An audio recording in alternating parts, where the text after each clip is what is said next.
Welcome to Selectory, and today we'll be counting down our picks for the 10 best fantasy movies on Netflix. What could be more wonderful than a fantastic adventure? This magical genre leads viewers down a path into dreamlike realms, where myths and monsters roam, surprises lie around every corner, and heroes set forth on adventures outrageous and exciting. Whether you're looking for the most fun, scariest, or surreal fantasy movies out there, we've got you covered. From heartwarming to heartbreaking, here are the 10 best fantastical films to watch on Netflix right now. Number 10, Underworld. The world is in the midst of an unending war between vampires and werewolves. The beautiful vampire assassin, Selene, who is a member of the elite Death Dealers squad, has devoted her life to eradicating all of the werewolves from the earth. With the death of the Lycan leader, Lucian, Selene and her vampire friends can finally be content that they will soon have their revenge. However, when their archenemy takes an interest in a seemingly harmless human doctor, Michael Corvin, Selene will uncover a long-standing conspiracy. Now treachery, deceit, and conflicting emotions stand in the way of truth. Selene struggles to do what is right for both humans and vampires. Can she stay true to her beliefs, even if it means breaking protocol? Is this the beginning of a new era and a different war? This movie is pretty good. It has a lot of blood and violence, but that's to be expected with vampires and werewolves. Despite the dark setting, it really reflects the story well. The script is well written and fascinating, using science to bring old legends into the modern age. The story of two mythic characters in a bitter rivalry would make a riveting prequel, and the sequel should follow Underworld with real impact as well. Number 9, Ghost. Bruce Joel Rubin, a veteran producer and screenwriter, created a classic tearjerker with his gem, Ghost. When a young man is murdered and decides to stick around as a ghost to watch over his grieving girlfriend, the couple learns to live with the realities of love in this film. Rubin's script is a darkly comic, highly engaging, and fast-paced fantasy. The movie has more of a Spielbergian feel every time we watch it, and it seems Rubin must have hoped that Spielberg himself would have liked to direct. He has admitted to being somewhat disconcerted when the studio put Jerry Zucker, a comedy specialist, in charge. But that choice was perfect. Zucker is a genius at spoofing certain genres for deadpan gags. He is an expert craftsman, though, that knows how to tell the story well but also delivers the comedy where necessary. This film is so great because it's endlessly watchable. You can have a few drinks, sit down and watch it all the way through about 3 times in a row, and it still holds its charm. It's got a few issues with the storyline, but we really enjoyed this movie. The film has earned its place as a classic piece of filmmaking, and you need to go see it right now. Number 8, Okja. Okja is an emotional story that follows a girl and her huge mutant pig. Through the use of digital effects and puppetry, the film's creators made something non-existent seem just as real as E.T. or King Kong. It's also a story about animal rights activists going to war with a company that wants to use the pig, purportedly the cutest of a batch of genetically modified animals, as a marketing symbol for their revolutionary line of meat products. These two modes might seem incompatible, but they mesh in an irresistible work by the great South Korean director, Bong Joon-ho. It is funny, scary, sad, and thought-provoking, all at the same time. In a moment of movie history where entertaining movies often stand for nothing, and films with something to say forget to be as entertaining as they could be, Okja has accomplished an incredible balancing act. It never shoves drama or comedy aside in favor of the philosophical and ethical questions it raises. The film explores questions of trust, what it means to keep it and what circumstances call for betrayal, and whether we can trust our human counterparts more than we can trust animals. Miha would tell you that there is no difference. Number 7, About Time. I'm not sure if reliving past moments would make life any better. Sometimes I think about how different my life would be if I could go back in time. We are the sum of our experiences, good or bad. When we have failures, it would be nice if we could repair these obstacles, to steer our lives towards a more fruitful future. About Time offers a fantastic opportunity to make things right with time travel. The real reason this film works so well is that writer-director Richard Curtis takes this concept and expands it, to create a charming love story while also telling a powerful life story. The emotions will not only come from the fantasy of reliving your past, but from the reality of cherishing the present. The actions of men who can time travel would, in theory, remove meaning from their lives. But About Time shows that instead of cynicism and misery coming from this power, they develop wisdom and a greater appreciation of life through new perspectives. About Time is not just about the fact that Tim and his father can time travel. It's about taking a moment to really think about life and all the joy it has to offer.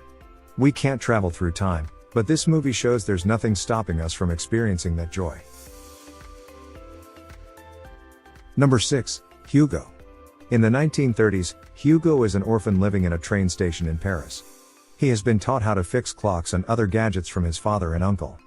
His ingenuity comes in handy when he helps keep the train station clocks running. The only thing he has left from his dead father is an automaton that needs a special key. Hugo must find the key to find the secret it may contain. Along the way, he meets George Méliès, a shopkeeper, and his adventure-seeking goddaughter.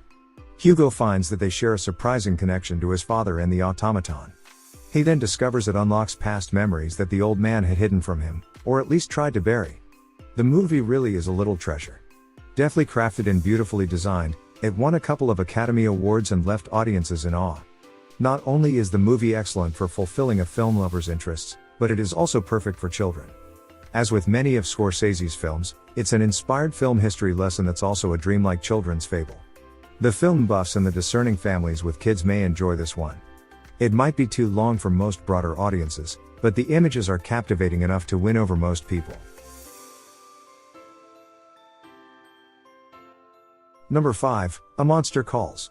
In this deeply moving film, Felicity Jones gives a radiant performance as a cancer-stricken mother who, as she fades away, can only leave her son Connor with the help of an ancient yew tree. A yew that comes stomping to life every night at 12:07 p.m. outside Connor's bedroom window. It is a simple fable, beautifully adapted by Patrick Ness from his novel, but it is filled with troubling psychological undertones manifested in the form of a monstrous tree. J.A. Bayona is very skilled at bringing the novel to life on screen. He does this with sensitivity, expert animation, and animatronics. But make no mistake, the special effects never overpower the subtlety of the personal story being told. Connor has a miserable life. He's bullied at school, plagued by nightmares, and barely comforted by his father who remarried and moved to America. But this all changes when Connor finds a huge tree that wraps its sharp branches around him, and offers him 3 stories in exchange for one of his own. A Monster Calls is a frightening and profound exploration of guilt and grief, and a soothing balm for the soul, with deep humor and empathy. It's a journey to the edge of both fiction and reality. Number 4. Scott Pilgrim vs. the World. Scott Pilgrim has fallen deeply in love with a 17-year-old high school student, Knives Chow. His affections quickly change focus when he meets Ramona Flowers, a rollerblading delivery girl from Amazon.ca. Scott is instantly smitten with her and realizes that she is the girl of his dreams. You know that feeling when you dream about a person, and then they show up in real life? It turns out that's exactly what happened to Scott. Ramona kind of likes him too, but there's a problem. In order to date her, he'll have to defeat her 7 evil exes. Inspired by the comic series, the movie has an interesting format. It's structured like a video game. Every boss is called an X, and they each have special powers and transform into coins when they're defeated. This movie is really cool, because it's incorporating sound bites from games like Zelda, Mario Bros., Sonic the Hedgehog, and Street Fighter.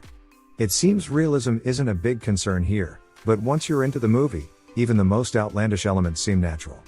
This is a film meant for those who grew up with the internet and Nintendo. It might be a bit too quirky or kinetic for some. Its middle part drags a little, and its ending won't satisfy everyone. It might be a little limited, but we have no doubts recommending it wholeheartedly.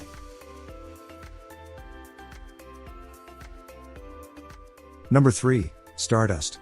There's a small village in the British countryside called Wall. It's right on the border of Stormhold, a mystical land where all sorts of humans, animals, and magical creatures live. The 2 towns are separated by a stone wall, and this man has promised his love that he would cross that boundary into Stormhold, to bring back a fallen star to prove his devotion to her. But the star is not just any old lump of rock. It's actually a maiden, a Vane. The youth Tristan is not the only seeker of her. 3 witches need her heart to make themselves young again. And the sons of King of Stormhold want her because she holds a ruby that will make one of them king. Tristan will be helped by 3 unlikely allies, his mother, the victim of a spell, and a cross-dressing pirate from the sky. Will he be able to win over his true love? Stardust is one of the movies we watch every now and then, and it always puts a smile on our faces. Sure, it can be a bit silly and over the top at times, but we think this underrated gem is a must-see for any fantasy fan. This is everything that a fantasy adventure film should be. Number 2, How to Train Your Dragon 2. The story of Hiccup and Toothless is one of the most well-known in the land. 5 years ago, these two successfully united dragons and Vikings on the island of Berk. These days, Astrid, Snotlout, and the rest of the gang are playing dragon races. But Hiccup and Toothless are no longer separated. The inseparable pair have been exploring new worlds together, mapping unexplored territories. One day, during one of their adventures, our two friends discover a hidden ice cave containing hundreds of wild dragons, and the mysterious dragon rider. They're suddenly thrown into a battle to protect the peace. Now, Hiccup must unite with Toothless in order to stand up for their beliefs, but they also realize that standing together is the only way they can change the future of both man and dragons. DreamWorks has succeeded in creating a sequel that is both engaging and fulfilling. Not only does it keep the fundamental elements of the first film, but it expands on them. The movie features lovable characters, intense suspense, and plenty of laughs. This animated masterpiece is one that can't be missed.